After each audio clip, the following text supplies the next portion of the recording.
Understanding Organizational Culture, a PowerPoint presentation by Suzanne Jones. First, it will be helpful to have a shared understanding of what organizational culture is. Dr. Edgar Sheen, who is well known for his groundbreaking work on the organizational cultural model, stated that the basic definition for organizational culture is a set of shared meanings that make it possible for members of a group to interpret and act upon their environment. Many things can influence an organization's culture. The environment and atmosphere, such as if there's a competitive feel, whether or not members expect and are compensated for their accomplishments, what standards and policies the organization focuses on, the other members of the organization and how they interact with one another, leadership and how closely and for what purpose they watch the members of the organization, and how the organization is laid out, such as what is the hierarchy like. All of these things combine to make up the culture of the organization. It's generally agreed that there are 4 types of organizational cultures: clan, adhocracy, market, and hierarchy. There is not a one-size-fits-all type of culture that would fit all organizations.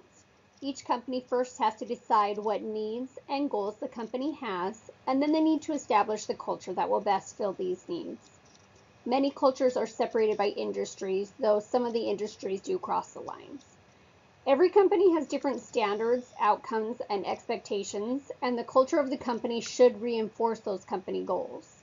The different cultures also lend themselves to different results. Clan organizational culture is mostly focused on their members feeling a bond between each other and the company, and adhocracy culture is more focused on change and adaptability. A market culture has an emphasis on achievement, and a hierarchy would be more focused on stability. Dr. Benjamin Schneider, who was an affiliate research scientist at the Center for Effective Organizations, and a few of his associates, wrote a paper titled Organizational Climate and Culture. And in this, they discuss a list of beliefs that define each of these cultures. So first, looking at the members of the clan culture, people in this culture need to feel trust, loyalty, and membership towards their organization. The clan organization tries to make its employees feel like they're one of the most important parts of the company. And if the members don't feel connected to the organization, it can't be considered a clan culture. Members of an adhocracy culture realize that their job is to focus on the task at hand, and members of this culture do not necessarily expect to feel united with other members of the organization, but depending on the company, there could be some closer connections. They realize, though, that they are there to accomplish their job that they believe is important. Members of a market culture have clear objectives that they are trying to accomplish. They also expect some kind of compensation for their achievements. Since this is quite a competitive type of culture, it is focused more on individuals than on a cohesive group. Members of the hierarchy culture expect to be given specific roles and procedures that are heavily regulated. Though this may sound oppressive to many employees, we'll discuss when this type of culture would be useful. Industries and organizations obviously have different ideas as to what makes them effective and a success. The company culture will dictate what behaviors are expected to meet the organizational goals. So if you're looking at the clan culture, clan members are expected to openly communicate and participate as a team. The organization will know it's effective if the members have high job satisfaction and a commitment to the organization. While this culture would not work well with all industries, 2 companies have found this culture to be a huge benefit to them. Zappos and Google are both known for their high job satisfaction. The employees feel a high commitment to these companies because they believe the companies view them as the employee as a great asset. If you're a member of an adhocracy culture, you're more prone to take risks and to be more creative and adaptable. This culture measures its effectiveness by how innovative it is. This type of culture would obviously be a huge benefit for technological companies who are constantly trying to stay ahead of the competition.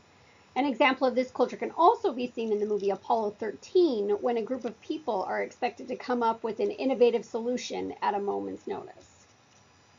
A market culture is focused on gathering information, setting goals, accomplishing tasks, and they have more of a feeling of competition and aggressiveness. The effectiveness of this culture can be measured through increased market share profits, product quality, and productivity. Examples of this type of culture can be seen in companies such as Amazon, who are constantly gathering information on its customers so it can send targeted ads to them to hopefully entice them to purchase more items. The hierarchy culture has an expectation of conformity and predictability from its members. The culture can be measured as being effective if the organization is running efficiently, timely, and smoothly. While this type of culture would not lend itself to innovation, it's perfect for fast food industries who are expected to put out consistent results, and it would also be very useful in the manufacturing departments of many industries where the employee's only job is to put together a piece of equipment. Intentionally building an organizational culture. At a technology conference, Facebook CEO Mark Zuckerberg told the Wall Street Journal that a company needs two things to be doing well.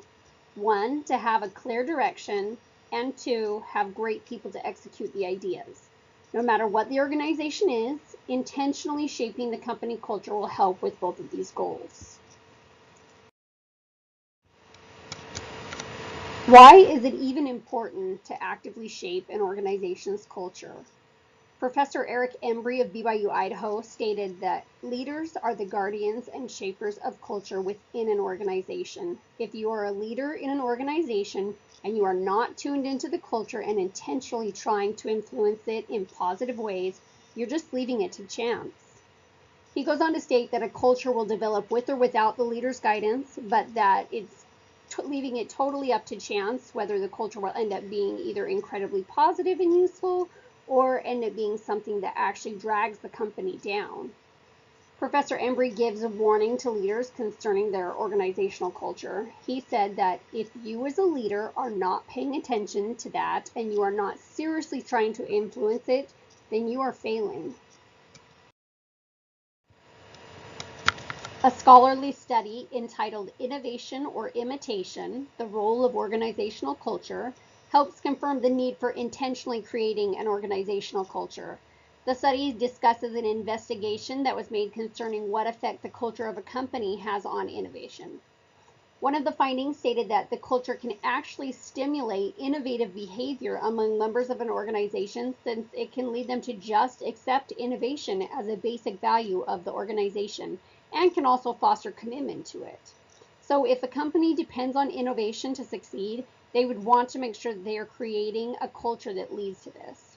A second finding in the study was that an adhocracy culture actually fosters innovation strategies, and hierarchical cultures promote imitation cultures. Thinking back to the type of organizations that are adhocracy, innovation would be very important for companies such as technology companies that need to stay ahead of society. The hierarchical companies, on the other hand, will create a climate of imitation, which is fine in industries such as fast food, but would be disastrous in technology companies. So for a company to succeed, they need to be sure the company culture directs their organization to the desired outcome. Once an organization has followed Mark Zuckerberg's advice and has a clear direction as to what they want to accomplish and has the people they feel can help execute the organization's goals, then they need to take steps to ensure the organization continues to work effectively. Harvard Managed Mentor gives advice that organizational teams can take to ensure their results remain consistent with the company's needs and expectations. They advise that organizational teams should periodically evaluate their performance and make any necessary mid-course corrections. Once again, all companies have different goals and expectations, so first they'll need to clarify the team's objectives and determine if the results reach the expected outcome. Depending on the company, these results could include performance results, such as improved customer satisfaction, lower production costs, enhanced product quality, or faster delivery time. These measures will be determined by the team's objectives.